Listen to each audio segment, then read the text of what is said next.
Teleamazonas presenta 24 horas con Liz Valareso y María Gracia Costa. ¿Qué tal, amigos? Buenas tardes, bienvenidos a 24 horas. El gobierno estadounidense ha retirado en las últimas semanas 300 visas a ciudadanos ecuatorianos vinculados con casos de corrupción. Así lo afirmó hoy el embajador de Estados Unidos en el Ecuador. Hola, María Gracia, ¿cómo estás? Buenas tardes. ¿Cómo estás? Hola, Liz, amigos. Muy buenas tardes. El embajador Fitzpatrick aseguró también que existe una estrecha coordinación con el Ecuador para el combate transnacional a la corrupción. Con esta noticia empezamos hoy 24 horas. Estados Unidos, uno de los principales destinos de los ecuatorianos que huyen de la justicia de nuestro país, empezó a cerrar las puertas a los corruptos. Hemos quitado en las últimas semanas más de 300 visas, por ejemplo, de personas ecuatorianos involucrados en varias investigaciones, y no solamente grupos de mafias, pero también sus familiares. Todos están afectados porque están aprovechando, están utilizando quizás esta plata, este dinero robado del pueblo ecuatoriano. Dijo que la decisión de su gobierno se aplica en contra de personas sobre las que tienen graves indicios de corrupción, pues están colaborando estrechamente con la justicia y el gobierno ecuatorianos. Los casos en que sí hay indicios fuertes que personas han violado nuestras normas y leyes, tenemos el derecho, si no la obligación, quitarles la visa. Ni queremos los ladrones ni su plata en mi país. Al contrario, vamos a continuar investigaciones internacionales. La ministra de Gobierno especificó que las autoridades de justicia y la policía están trabajando de manera coordinada para acercar a los ecuatorianos vinculados con delitos transnacionales. Y por supuesto colaboración para investigación, para intercambio de información, para operaciones conjuntas con los Estados Unidos, pero también con todos los países del hemisferio. El embajador de Estados Unidos no quiso, sin embargo, pronunciarse sobre casos específicos, como el de Dalo Bucarán y su familia, quienes ya no tienen visa, pero tramitan un pedido de asilo en los Estados Unidos. Cualquier pedido de asilo pasa a la justicia independiente, está en los trámites ahí, depende de la presencia o no de la persona en mi país, no sé si han ido o no. Estas declaraciones se dieron tras la entrega de un nuevo contingente de implementos de bioseguridad que entrega Estados Unidos al Ecuador. Se suma a las donaciones anteriores que durante los últimos meses representan ya aproximadamente 15 millones de dólares en apoyo que está relacionado a la mitigación del coronavirus en el Ecuador. Gracias, embajador. En Quito, Freddy Paredes, 24 horas. El asambleísta Fabricio Villamar usó su carnet de discapacidad con dos propósitos: importar un vehículo de alta gama y pedir la reducción de la pensión alimenticia de su hijo. El juicio de alimentos que enfrenta desnuda las pretensiones del legislador con su hijo, quien sí sufre una discapacidad severa. El asambleísta Fabricio Villamar dice tener un 51% de discapacidad auditiva, aun cuando no usa audífonos ni dispositivo alguno, para responder a las preguntas de la periodista. La voy a poner ya. Vamos. Se sabe que tener un carnet de discapacidad permite acceder a una rebaja en servicios básicos, devolución del impuesto al valor agregado y hasta la exoneración de la tarifa del transporte público. Pero este asambleísta le encontró otros beneficios como el ahorro en todas sus formas. Yo lo que hice es el uso de una posibilidad amparada en la ley. Es una camioneta, porque yo tengo una empresa. Villamar estrena su carnet de discapacidad el 13 de noviembre del 2019 y en menos de un mes le sacó provecho para importarse una camioneta como esta y además pedir la rebaja de pensión alimenticia de su hijo con autismo y cuya discapacidad determinada es del 45%. Para ello nos remitimos al juicio de alimentos que el asambleísta enfrenta desde el 2015, al inicio con pagos puntuales acreditados, pero a la fecha con una deuda que supera los $12,000 según el sistema. Es decir, la mitad de lo pagado por su camioneta importada libre de impuestos gracias al carné. ¿Por qué no lo compré aquí? Porque es evidente la diferencia de precio que... Pero todo esto se revela en la audiencia de conciliación en la Navidad del 2019, 26 de diciembre, cuando se discute un aumento de pensión solicitado por la madre del menor. La abogada de Villamar manifiesta que Existe un hecho fundamental para la conciliación. Mi cliente también tiene su carnet de discapacidad del 51% grave y física, carnet emitido por el Ministerio de Salud, y se tome en consideración la discapacidad. Argumento que a renglón seguido usan no solo para rechazar el incremento de la pensión, sino para pedir rebaja. Si bien es cierto que trabaja como asambleísta, pero esa discapacidad debe tomarse en consideración respecto a la conciliación. Mi punto de partida para poder conciliar, ofrecemos la suma de $800. Ofrece así pagarle $400 menos de pensión a su hijo. Aquí mismo se destaca que el carnet de discapacidad aparece después del pedido de aumento. Por ello, la defensa de la madre aclara que se trata de los alimentos para un menor con discapacidad. Estamos hablando de los derechos de una persona con un 45% de discapacidad intelectual, hecho que no ha sido negado por el asambleísta y ya lo hace público. Yo estoy pagando alrededor del 56% de mi remuneración, lo que incluye el acuerdo y el valor que tengo que pagar.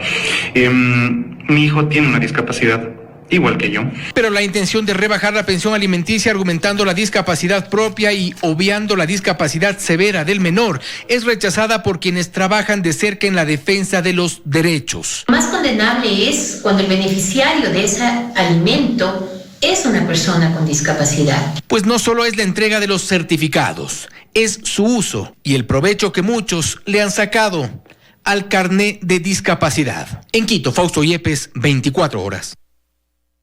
Y la lista de beneficiarios de carnets de discapacidad continúa sumando nombres. En la provincia de Los Ríos, tanto el gobernador como el alcalde de Babahoyo poseen el documento, mientras siguen apareciendo denuncias que evidencian que se pedía dinero para su obtención. Considerables rebajas en el pago de servicios básicos, exenciones tributarias y de la tarifa de transporte, así como la devolución del impuesto al valor agregado, son algunos de los beneficios que obtienen quienes poseen un carnet de discapacidad, que acredite una disminución de sus capacidades físicas, intelectuales o sensoriales por encima del 30%. Sin embargo, uno de los beneficios que hacen que este documento se cotice en el mercado negro es la posibilidad de importar vehículos obviando el pago de impuestos. Su obtención irregular para acceder a este beneficio volvió al centro del debate, a raíz de que se hizo público que casi todos los miembros de la red de Daniel Salcedo usaron este documento para importar vehículos de lujo. Ahora el escándalo alcanza a varios integrantes de la Asamblea Nacional, pero no queda ahí, pues a la lista cada vez se suman más nombres. Este es el carnet que certifica que el gobernador de la provincia de Los Ríos, el médico Camilo Salinas, a quien vemos en estas fotografías en un partido de fútbol, tiene un 35% de discapacidad física. Tengo una deformidad congénita física desde el nacimiento y que realmente me ha truncado muchas aspiraciones y sueños personales. No hemos importado vehículos alguno acá al Ecuador. En la capital de esa provincia, Babahoyo, el titular del Cabildo, el también médico Carlos Germán, también cuenta con su carnet.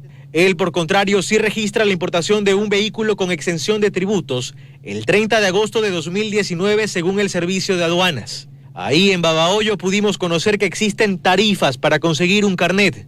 Hablamos vía telefónica con Andrea, nombre protegido, quien durante los últimos 5 años ha vivido con una válvula mecánica y 2 bypass en el corazón. Ella intentó acceder a un carnet de discapacidad. Le plantearon 2 opciones: seguir el proceso regular o pagar. Mira, nosotros aquí trabajamos de 2 maneras. O si tú quieres el carnet ahorita, o si tú lo quieres a 15 días, hay de 1.200 que te lo entregan ahorita. Y el de 800 que te demora 15 días. Todavía le digo, pero tiene que ser la plata ahí. Ah, claro, pues dice, la plata tiene que ser ahí. Otro de los nombres en la lista de funcionarios públicos con carnet de discapacidad es el de Carlos Luis Tamayo, director general del IES, quien se comunicó con este noticiero asegurando que tiene su carnet desde 2016, pues padece de una serie de complicaciones que lo obligan a medicarse permanentemente. Sobre el tema prefiere guardar algunas reservas, pues dice es de índole personal, pero asegura que con él no ha importado ningún vehículo. Según el Servicio de Aduanas, en 2018 se importaron 1.534 vehículos con carnet de discapacidad. Al año siguiente, 2019, esta cifra se disparó, pues se importaron 4.426 usando este documento. En Guayaquil, Carlos Acoto, 24 horas. Y mientras decenas de autoridades tienen estos beneficios, quienes no lo son tienen que pasar un verdadero viacrucis para conseguirlo. Hay padres con niños con discapacidad que llevan hasta 6 años haciendo los trámites sin tener suerte.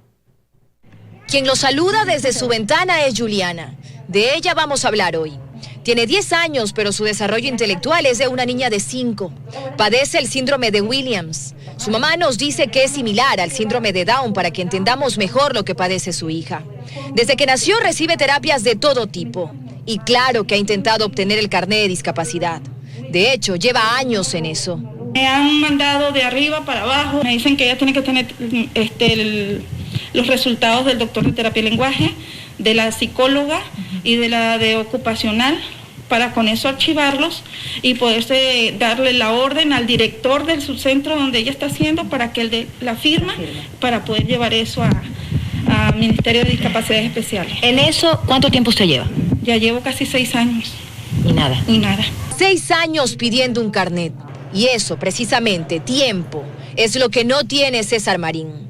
Pues tiene 65 años y un cáncer terminal que le dificulta el caminar. En enero, hace 6 meses, su médico del IES le firmó los documentos para que obtenga un carnet. Desde allí, estas son las respuestas. No hay tiempo ahorita, no hay tiempo. Véngase después, porque no hay material.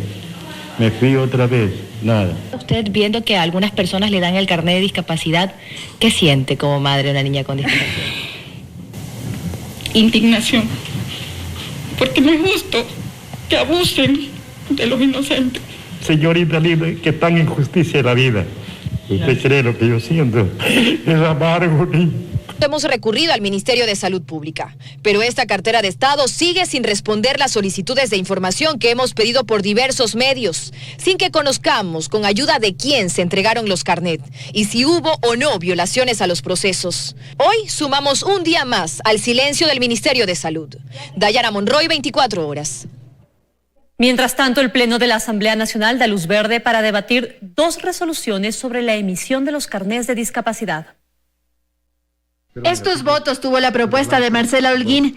Su proyecto de resolución conmina una investigación sobre la supuesta red de emisión de carnets de discapacidad para que inicie con los 137 legisladores. ¿Quiénes son los beneficiarios? Eso es lo que nos resta por conocer aquí en la Asamblea Nacional. Mientras unos se podrían haber beneficiado fraudulentamente de lo que establece la ley, esto va en detrimento de aquellas personas que efectivamente necesitan de este carnet. A esto se suma el proyecto de Elizabeth Cabezas, señalada en este caso porque su esposo también tiene carnet de discapacidad y ha importado 2 vehículos. Tengo especial interés que este hecho llegue a fondo y se descubra toda la verdad. El pedido de Cabezas, que tiene que pasar por la aprobación del Pleno, es para que el ministro de Salud comparezca y explique la emisión de estos documentos. Nuestra tarea es determinar la responsabilidad en estos eventos. Estos temas fueron ubicados al final de 12 puntos en la agenda del Pleno. Mientras toman una decisión, otros nombres también se suman a la lista de legisladores que portan un carnet de discapacidad, como Ramón Terán del PSC, quien tiene 50% de discapacidad tras varias operaciones en sus rodillas. El carnet lo obtuvo en septiembre de 2019. En Quito, Andrea Samaniego, 24 horas. El estado de salud de Daniel Salcedo continúa mejorando, a punto de estar cerca de recibir el alta médica. Luisa María Heredia informa. Consciente y estable, así es como se encuentra Daniel Salcedo Bonilla, investigado por los casos de corrupción en la red de salud de la Seguridad Social, quien permanece internado en el Hospital Abel Gilbert Pontón, en el suburbio de Guayaquil, desde hace más de 3 semanas, luego de que la avioneta en que intentaba huir en Perú se accidentara. Este miércoles tuvo incluso reuniones con familiares y expertos en derecho que trabajan en su defensa, debido a los procesos que se le siguen por varios delitos, entre ellos peculado y fraude procesal. Según el testimonio que hemos recogido a varios doctores y enfermeras del área de cuidados intensivos, que es donde todavía se encuentra Daniel Salcedo Bonilla, su evolución es bastante favorable. No solo que dejó de estar en coma inducido y ya respira por sí solo, sino que también habla, demostrando lucidez y coherencia. De hecho, ha protagonizado algunos contratiempos con el personal médico por estar en desacuerdo con el tipo de comida que le sirven y con los cuidados que recibe. Estos funcionarios del Hospital Guayaquil nos han descrito una actitud agresiva, altanera, prepotente y beligerante por parte de Daniel Salcedo Bonilla. Esto pese a la presencia policial que se mantiene al interior de este hospital. De acuerdo con toda esta información que hemos obtenido extraoficialmente, el médico tratante le habría dicho ya a Daniel Salcedo Bonilla que está listo para salir de la unidad de cuidados intensivos a sala o incluso a seguir el tratamiento fuera de este centro de salud. Recordemos que semanas atrás se intentó trasladar a Daniel Salcedo Bonilla hasta la cárcel 4 de Quito, pero un pedido judicial establece que esto solo se puede realizar cuando él obtenga el alta médica. Franklin Lara, el piloto de la avioneta en la que viajaba Daniel Salcedo, dijo a la fiscalía que fue secuestrado en ese vuelo. Según la defensa de Alfredo Adún, propietario de la nave en la que intentó escapar Salcedo, hay varias incongruencias en la declaración del piloto. Casi 4 horas duró la toma de versión de Franklin Lara la tarde del miércoles en la Fiscalía de la Merced en el centro de Guayaquil. Ahí el piloto de la avioneta en la que iba Daniel Salcedo dio su versión del viaje. Lara dijo que no conocía a los pasajeros y que estos fueron llevados por su compañero y amigo Alfredo Espinosa. Negó también que hayan aterrizado en la isla Puná, aun cuando existen registros de la Dirección General de Aviación Civil que confirman el trayecto y la notificación a la torre de control de su aproximación a tierra. Según Lara, después de la confirmación, él se distrajo y cuando se dio cuenta ya estaba rumbo a Perú. Posteriormente a eso, él entrega el mando y él se dedica y hace una posición así. Él determina, alza la cabeza y se da cuenta que el equipo de GPS había sido apagado. Que lo queda viendo y que con él una mirada muy seria le dice: tranquilo que yo sé lo que estoy haciendo. Pero hay más en la historia contada por Lara a la fiscalía. Dijo que después del cambio del trayecto hubo un forcejeo entre él y Espinosa, por lo que ocurrió el accidente, y que producto de este, él también resultó herido, aunque a su salida de la fiscalía se lo observó sin ningún impedimento físico o molestia. Su compañero Espinosa, que viajó a su lado, no corrió con la misma suerte y falleció. Lo que él establece es que él coge el mango del timón de la aeronave y comienza a forcejear, pensando de intentar dar la vuelta a la avioneta. O sea que Franklin Lara prácticamente fue secuestrado hasta Perú. Eso es lo que él determinaría. En su versión él determinó que no se pudo dar cuenta ni siquiera que estuvo en Perú, ¿no? Una declaratoria que, según la defensa de Alfredo Adún, dueño de la avioneta, está llena de incongruencias. Y entonces, ¿por qué Lara no está preso? Es una versión que tiene muchas contradicciones, es una versión que para mí es muy imaginaria. Es más, considero que la Fiscalía, con la versión que realizó ayer, va a solicitar su inmediata vinculación. A las investigaciones que se siguen por fraude procesal, Franklin Lara deberá enfrentar otra denuncia, el del robo de la avioneta. Vía telefónica nos contactamos con el hermano de Alfredo Espinosa y nos confirmó que no iniciará ninguna acción legal por la acusación de Lara. Joana Ramos, 24 horas. Estamos de regreso con más información. El vicepresidente Otto Sonnenholzner asegura que trabajará en un camino político para que el Ecuador tenga una nueva opción electoral. Sus declaraciones las dio en Cuenca. El Ecuador necesita unidad, no necesita dispersión, no se trata de candidaturas en este momento.